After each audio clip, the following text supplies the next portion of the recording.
Hi, I'm Lillian. Welcome back to my channel Ink and Pages. Today I'm going to be doing the end of the year book tag. So question one is, are there any books you've started this year that you still need to finish? Yes, definitely. I'm currently in the middle of 5 books, technically. First of all, we have A Conjuring of Light. I am again attempting to read this. I read the first book in 2015. I read the second book the year later. This came out in 2017. I have owned it since then. I tried to read it last year, got maybe 150, 200 pages in, stopped.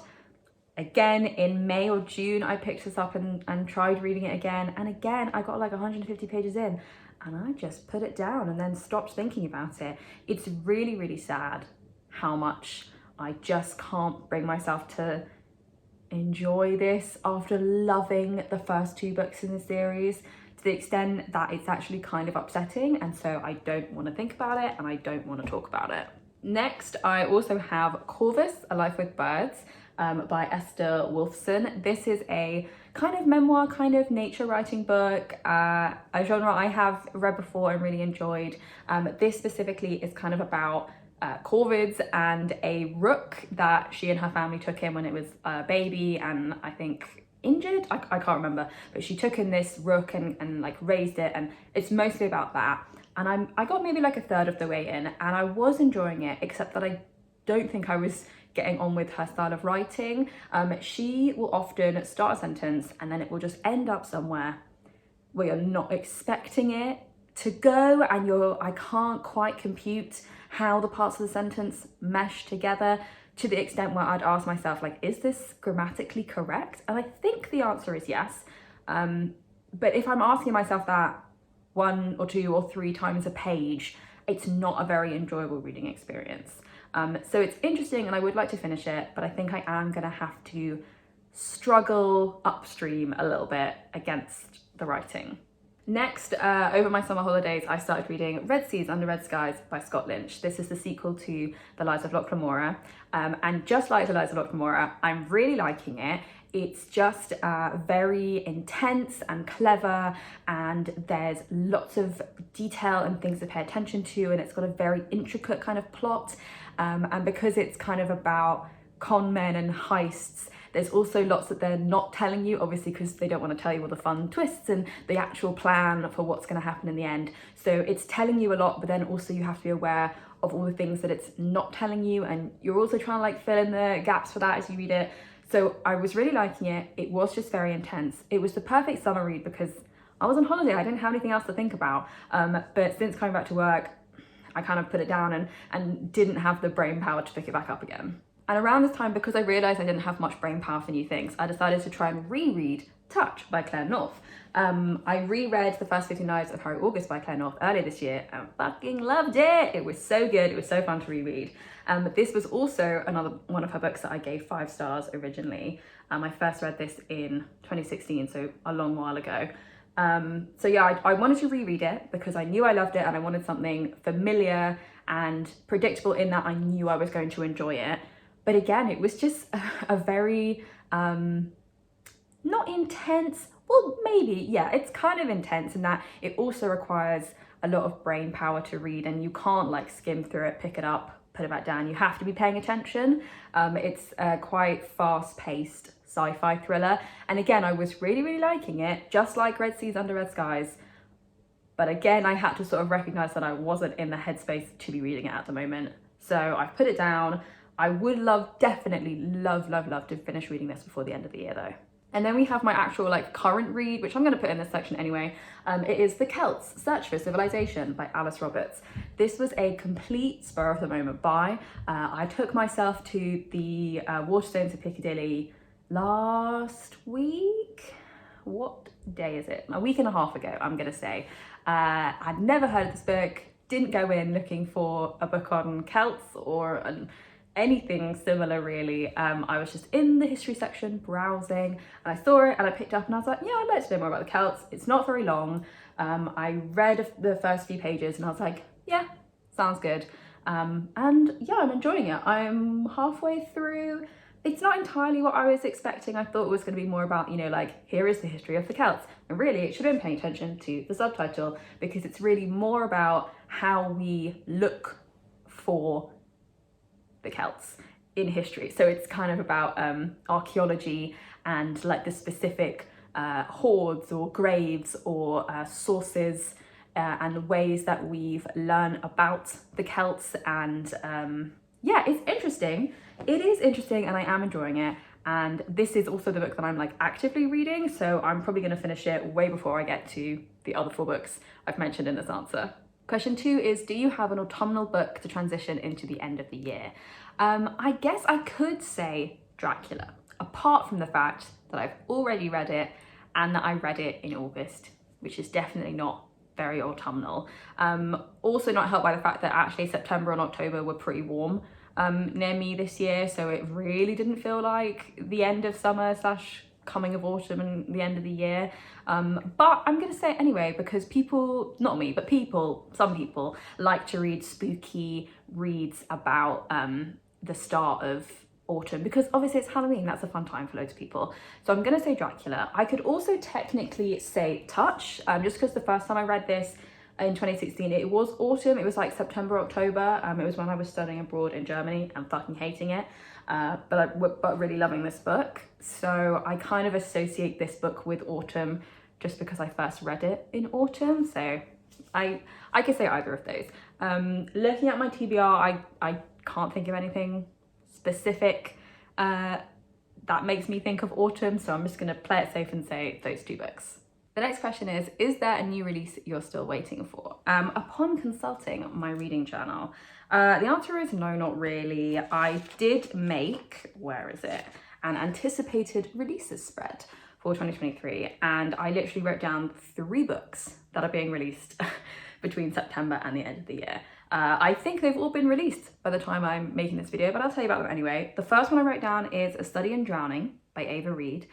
Just because it sounded kind of interesting. I think it's like a dark academia, but with like mythology, folklore vibes. That's why I was mostly interested in it. And I did actually listen to the first about 90 seconds of the audiobook before realizing it wasn't for me. I am unfortunately very picky when it comes to audiobook narrators, and if it is someone who's trying to do like an English accent and I even get a whiff that that is not their normal accent, I will not listen to that. So the narrator in this, I looked up, she was doing a pretty good job, but 94% perfect is not perfect. It's got to be 100%. And I could just tell that she wasn't English and she was doing a pretty decent but not perfect English accent. And I don't want to listen to 8, 10, 12 hours of an audiobook and the entire time be thinking, oh, that's actually how you pronounce that, or oh my god, no, I can tell you're American or Australian or whatever. My question is, why not just hire someone who actually has that accent? But anyway, the other 2 books I wrote down are Starling House by Alex E. Harrow and Mammoths at the Gate by Nevo. Starling House, I think I wrote this down because it sounded like a haunted house, or maybe haunted house, spooky house in some way, kind of a story. I don't know anything else about it and I have not read it. And then Mammoths at the Gate is the, I think, 4th book in the Singing Hills cycle by Nevo. I've read the first 2, I've got the 3rd one on my shelf. But Mammoths at the Gate, I honestly forgot about that until I looked at it written down here. So that is my answer for that question. Question 4 is, what are 3 books you want to read by the end of the year? So aside from any of the 5 books I'm currently reading, technically, I'm gonna say the next volume of the Monstrous graphic novel series by Marjorie Yu and Sana Takeda. I think volume 7 is called Devourer. I have it on my TBR shelf. I haven't read it yet. I every year I do like a reread of all the previous Monstrous volumes, and then we'll read the newest one. I've technically started that reread. I've read the first 2 but haven't finished on, but I'm pretty confident I can finish those rereads and then read volume 7 by the end of the year. The next answer, I'm gonna say a book I've probably mentioned lots in terms of books I want to read soon, but then obviously have never read. I'm gonna say Arcadia by Ian Pearce. This has been on my TBR shelf for so long, I don't even remember when I first got it. My sister got it for me either for my birthday or for Christmas in like 2016, 2017. I honestly can't remember. It sounds like it's about parallel worlds and like it's a mixture of fantasy and sci-fi, and it sounds really like something I would enjoy, but it's also so big and so chunky. It's like a brick of a book. It's heavy. You don't want that to fall off my shelf and onto your head. It could do some damage. So I'm still have been too intimidated to pick it up, but I'm gonna mention it anyway because that is like the dream. That's like the number one ideal end to this year would be me being able to say, oh yeah, I finally read Arcadia. And then finally for this question, I'll say The Little Book of Hygge, which came out so long ago, but I've got like a little version of it, and I feel like I could just quite easily breeze through this. And maybe that's like an autumnal book, isn't it? It's about coziness. So I should have said this earlier for the book about transitioning into autumn and winter. So yeah, I'll say The Little Book of Hygge. The next question is there a book you think could still shock you and become your favourite of the year? I mean, yeah, definitely. I'm open to it. Let's see what happens. My current favourite book of the year is Trouble by Lex Croucher, and I knew I was going to enjoy it because I really liked the other books I'd read by this author. But I didn't foresee it kind of coming out of nowhere and like absolutely shocking me in how much I loved it. Like I really, really ended up loving that book and like really adoring everything about it. And I didn't see that coming. I thought it was going to be like a, yeah, solid, I enjoy it, and then kind of move on kind of a book. But no, that has been my favourite, and I really didn't see that coming. And then I've also read a couple of books, which obviously I thought I was going to enjoy, otherwise I wouldn't have read them, but that have turned out very disappointing. I think the one that was the biggest surprise that I didn't love it as much as I thought I would was Storyland by Amy Jeffs, because this is a collection of mythology and folklore stories, and I thought, incorrectly it turns out, you know, there's not a way where that could go wrong. There's not a version of that book I read and I'm disappointed or like actually have a serious problem with it. And how wrong I was, because that book was so beautiful but ended up being actually quite irritating and disappointing. So I guess anything could happen in terms of my reading for the end of the year. And the final question is, have you already started making reading plans for next year? No, not really. Although I am very aware that I'm failing nearly every reading goal, reading challenge I set myself for this year. I've read my target number of books. My target was 23. I've reached that. That is, I think, the only reading goal I've actually achieved at this point. I'm doing so badly with all of the goals I set myself about like reading broadly and reading diversely. Like I'm just tanking all expectations towards those.